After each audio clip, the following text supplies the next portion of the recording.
जय Hind. Bajrangi study point में आप सभी का स्वागत है।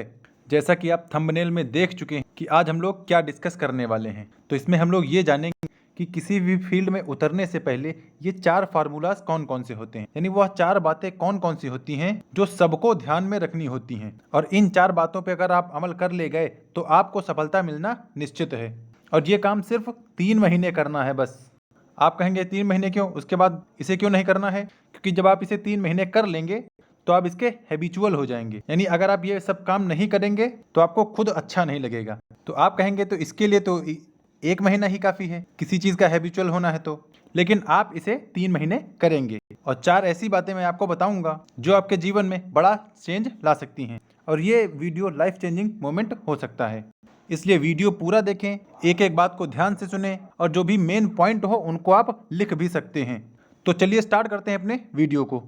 हमें सबसे पहली बात यह ध्यान में रखनी है कि जिस फील्ड में हमें जाना है पहले उसे बहुत अच्छे से समझना है। यानी जैसे अगर किसी को यूपीएससी की तैयारी करनी है, सपोज किसी को यूपीएससी की तैयारी करनी है, तो पहले उसके एग्जाम पैटर्न को समझेगा कि 3 फेजेज में एग्जाम होता है। एक तो प्री होता है, फिर मेंस होता है और इंटरव्यू होता है। यानी आपको ये समझना है कि वह एग्जाम कितने स्टेजेस में होता है या वह चीज़ कितने चरणों में होती है। यानी जिस फील्ड में आप जाना चाहते हैं उसके एग्जाम पैटर्न को समझना होगा कि वह परीक्षा पूछना क्या चाह रही है। जैसे यूपी पुलिस का पेपर हो गया तो आपको उसमें पहले रिटन देना है, उसके बाद मेडिकल फिटनेस होगा और फिर रनिंग हो, यानी आप इन तीनों के लिए तैयार रहेंगे। तो सबसे पहले आपको ये माइंड मेकअप करके चलना है कि हाँ, हमारे एग्जाम के लिए हमें ये ज़रूरत पड़ेगी, तो आप उसी दिशा में अपने माइंडसेट को रखते चलेंगे। और दूसरी बड़ी बात इसी में है कि उस एग्ज़ाम में कितना टाइम लग सकता है। जैसे यूपीएससी का एग्ज़ाम है तो इसमें लगभग 12 से 14 महीने लग जाते हैं। तो आपको ये तैयारी करनी होगी कि हाँ, 12 से 14 महीने आपको इसमें एग्ज़ाम देने में, जैसे प्री है, मेंस है, इंटरव्यू, इन सब होने में 12 से 14 महीने लग जाते हैं। तो आपको इसके लिए पहले से प्रिपेयर होना पड़ेगा कि यार इतना लंबा एग्ज़ाम क्यों चल रहा है, ये जल्दी क्यों नहीं खत्म हो रहा है। तो इसके लिए आपका पहला माइंड मेकअप होना चाहिए कि हाँ यार, इतना तो टाइम लगेगा ही। या फिर आप वनडे के किसी एग्जाम की तैयारी कर रहे हैं, वनडे एग्जाम के किसी एग्जाम की तैयारी कर रहे हैं, तो आपको उसमें मिनिमम 6 महीने तो आपको देने ही होंगे। तो सबसे पहले यह कि हमें जिस फील्ड में जाना है उसको बहुत अच्छे से समझना है, उसमें टाइम कितना लगेगा ये समझना है, और एग्जाम में कितनी मेहनत लगनी है। जैसे यूपीएससी एग्जाम में तो सबसे ज़्यादा अगर मेहनत किसी में लगती है तो यूपीएससी एग्जाम में, तो यानी यूपीएससी में सबसे ज़्यादा मेहनत चाहिए और वनडे में कंपैरेटिवली यूपीएससी से कम चाहिए। तो इसके लिए भी आपको तैयार रहना पड़ेगा कि कितनी मेहनत हमें करनी है अपने एग्जाम को क्रैक करने के लिए। तो ये तो है पहली बात कि जिस फील्ड में जाना है उसे अच्छे से समझें, कितना टाइम लगेगा, क्या एग्जाम पैटर्न है और कितने फेजेज में एग्जाम होता है। इन सबको अच्छे से एनालाइज करें और तब उसकी तैयारी में जुट जाएं। फिर दूसरा क्या है, दूसरा यह है कि अपनी क्षमता का मूल्यांकन करें, यानी आपकी कैपेसिटी कितनी है इसका इवेल्युएशन करें और उसे पहचानें और फिर अपनी क्षमता को बढ़ाएं। यानी जैसे आपको लगता है किसी एग्ज़ाम को पार करने में या पास होने में 8 घंटे लगेंगे, तो आप शुरुआत से ही 8 घंटे तो पढ़ने नहीं लगेंगे। पहले आप ये देखेंगे कि आप कितना घंटे बैठ पाते हैं पढ़ने के लिए, उसके बाद कितना आपको समझ में आता है। क्योंकि पढ़ने के लिए बैठना ही पढ़ना नहीं माना जाता है कि हाँ आप बैठे हैं तो उसको पढ़ाई मान लिया जाएगा, नहीं। यानी आप कितना पढ़ रहे हैं और उसको इवेल्युएट भी करना है कि जैसे आपने कुछ पढ़ा तो क्या आपसे वो क्वेश्चन हल भी हो पा रहे हैं या नहीं। यानी आपने सिर्फ बुक ले ली और उसे अंडरलाइन करते चले गए, बस आपने समझ लिया कि अंडरलाइन करना पढ़ाई हो गया। अंडरलाइन करने को पढ़ाई कहना नहीं कहते हैं। और आपको शुरुआत में थोड़ा कम टारगेट लेके चलना है। जैसे शुरुआत में आपने बैठे तो 2-3 घंटे बैठ गए शुरुआत में, फिर आप 2-3 से 3-4 घंटे पर शिफ्ट होंगे, फिर 3-4 से 5-6 घंटे पर शिफ्ट होंगे, और ऐसे करते करते आप 7-8 घंटे पर शिफ्ट हो जाएंगे एट लास्ट। तो ज़रूरी नहीं कि आप शुरुआत ही 8 घंटे से करें। आपने शुरुआत तो 8 घंटे से कर दी, लेकिन आपका माइंड तैयार ही नहीं कि हाँ हम 8 घंटे जो भी पढ़ रहे हैं वो खुद को पचा पाए। यानी माइंड भी तो पचाता है सब कुछ, पचाने का मतलब वो समझता है सब कुछ। तो सबसे पहले आप अपनी कैपेसिटी को पहचानें कि आप क्या कर सकते हैं और कितना कर सकते हैं। जैसे आपको जॉगिंग स्टार्ट करनी है तो अगर आप पहले दिन गए तो आप पहले ही दिन 20 किलोमीटर नहीं लगा देंगे, आप पहले दिन 1 से 2 किलोमीटर जाएंगे, फिर आप दूसरे दिन जाएंगे तो 2 से 3 किलोमीटर, फिर ऐसे करते करते आप 20 किलोमीटर तक पहुंच जाएंगे, ये बात है। लेकिन अगर आप पहले ही दिन जाएंगे और 20 किलोमीटर लगाएंगे तो आपको हॉस्पिटल में एडमिट होना पड़ेगा, क्योंकि आप उतना सहन नहीं कर पाएंगे, क्योंकि वह आपकी क्षमता ही नहीं है, आपकी कैपेसिटी ही इतनी नहीं है कि आप शुरुआत में 20 किलोमीटर दौड़ जाएं। लेकिन धीरे धीरे ये हो सकता है। तो इसीलिए आपको सबसे पहले खुद का इवेल्युएशन करना है कि जो मैं पढ़ रहा हूँ या जो मैं कर रहा हूँ उसका कोई मतलब भी है या नहीं। जैसे आपने अगर कोई टॉपिक पढ़ा तो आप उसके फिर PYQ लगाइए या उसकी एक्सरसाइज करिए, ताकि आपको भी पता चले कि हाँ आपने जो पढ़ा है उसका कितना आप सही कर पाते हैं। और फिर धीरे धीरे अपनी कैपेसिटी को आप बढ़ाते जाइए, आपका माइंड भी धीरे धीरे प्रिपेयर हो जाएगा, क्योंकि माइंड को भी लगने लगेगा कि हाँ अब ये मुझसे काम लेगा। और इससे पहले क्या लग रहा था माइंड को कि ये मुझसे कोई काम लेगा नहीं, तो चलो आराम से बैठते हैं। तो हमें अपने माइंड से काम लेना है, धीरे धीरे अपनी क्षमता को बढ़ाना है, कैपेसिटी को बढ़ाना है।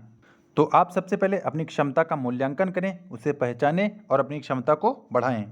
फिर तीसरा है अपने हालात और परिस्थितियों को समझें, यानी आपके पास का एनवायरनमेंट कैसा है, आपके घर वाले कैसे हैं, सपोर्टिव हैं कि नहीं हैं, और आपके परिवार में फिनेंशियली क्या स्थिति है, यानी घर वाले कब तक सपोर्ट करेंगे।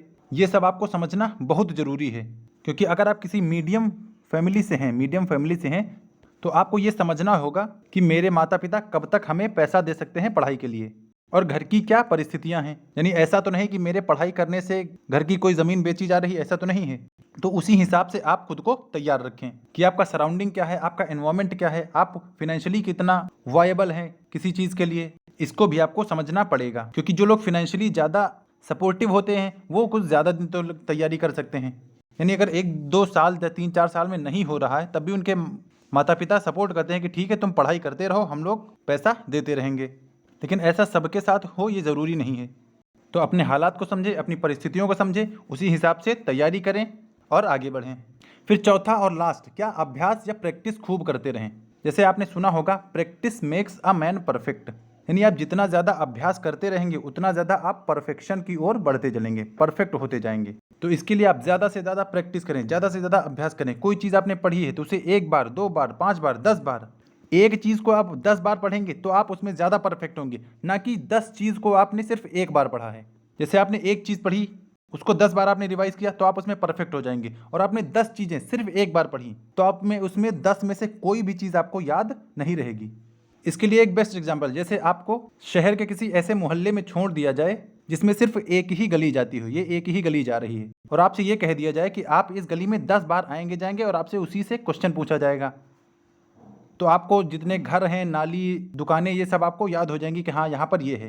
लेकिन आपको ऐसा छोड़ दिया जाए कि यहाँ पर 10 रोड गई हैं और सब में एक एक बार जाना है, उसके बाद आपसे क्वेश्चन किया जाए तो आप किस में ज़्यादा परफेक्ट होंगे। हो सकता है कि आप इसमें एक भी क्वेश्चन ना बता पाएँ और इसमें आप सभी क्वेश्चन सॉल्व कर ले जाएं। जैसे इधर आप ये बता देंगे कितने घर हैं, कितनी दुकानें हैं, और इनफैक्ट आप ये भी बता सकते हैं कि यहाँ पर कितने कुत्ते रहते हैं। लेकिन इधर आप सिर्फ एक बार हर सभी गलियों में गए हैं तो आपको कुछ भी क्लियर नहीं होगा कि कितने घर हैं, क्योंकि आप एक बार में चले जाएंगे तब तो याद रहेगा, लेकिन फिर जब दूसरी गली में जाएंगे तब, और तीसरी गली में जाएंगे तब, चौथी गली में जाएंगे तब, तो जो आपने सब देखा है वो सब आप भूल जाएंगे। तो जब एक ही चीज़ होती है तो आप हमें याद करने में आसानी रहती है। इसीलिए जो पढ़ें उसको ज़्यादा से ज़्यादा प्रैक्टिस करें। ये नहीं कि 10 जगह से पढ़ लिया बस हो गया, आपने एक जगह से पढ़ा और 10 बार प्रैक्टिस किया या उसको रिवाइज किया, तब जाके आप परफेक्शन को प्राप्त करते हैं। तो जितना ज़्यादा हो सके आपको प्रैक्टिस करना है, यानी एक चीज़ को 10 बार पढ़नी है, ना कि 10 किताब को एक बार पढ़ना है। देखिए ये चीज़ें सब पता सबको होती हैं, लेकिन बस करना कोई नहीं चाहता है। तो इसीलिए मैंने इसमें कहा था कि आप पहले इसे 3 महीने करिए, शुरुआत तो करिए कम से कम। तो आप अगर इसे 3 महीने करेंगे फिर आपको इसकी आदत लग जाएगी। जब एक बार कोई चीज़ हैबिचुअल हो जाती है तब हमारे लिए आसान होता है किसी भी चीज़ को करना। तो उम्मीद है आपको सभी बताई हुई टिप्स समझ में आई होंगी। एक बार चलिए फिर से रिकॉल कर लेते हैं। सबसे पहले था कि जिस फील्ड में हमें जाना है उसे बहुत अच्छे से समझना है, एवेल्यूएट करना है। दूसरा, अपनी क्षमता का मूल्यांकन करना है, कैपेसिटी को पहचानना है और अपनी क्षमता को बढ़ाना है। देखिए कैपेसिटी बढ़ तो खुद जाएगी, बस उसे स्टार्ट करना ज़रूरी है और इवेल्यूएशन करना ज़रूरी है। तीसरा, अपने हालात को और अपनी परिस्थितियों को भी समझना है कि कैसा आपका सराउंडिंग है, कैसा आपका एनवायरनमेंट है। और लास्ट है कि अभ्यास और प्रैक्टिस बहुत ज़्यादा करनी है। तो उम्मीद है आपको ये सभी पॉइंट बहुत ज़्यादा लाभकर लगे होंगे और आपको भी लग रहा होगा कि हाँ अगर हमने ये स्टार्ट कर दिया तो कोई भी सफल होने से रोक नहीं सकता है। तो फिर आज से आप जब भी यह वीडियो देखें तब से इसे आप स्टार्ट कर सकते हैं, क्योंकि आज नहीं तो कल, कल नहीं तो परसों आपको शुरू तो करना ही है कभी ना कभी। इसी उम्मीद के साथ मैंने ये वीडियो बनाया है कि आप सबको सब कुछ समझ आएगा और आप लोग स्टार्ट करेंगे। और वीडियो पसंद आया हो तो इसे लाइक कर दें, चैनल पर पहली बार आ रहे हो तो सब्सक्राइब कर लें, क्योंकि वीडियो बनाने में बहुत मेहनत लगती है। आप हमारी मेहनत को सब्सक्राइब करके रिवार्ड कर सकते हैं।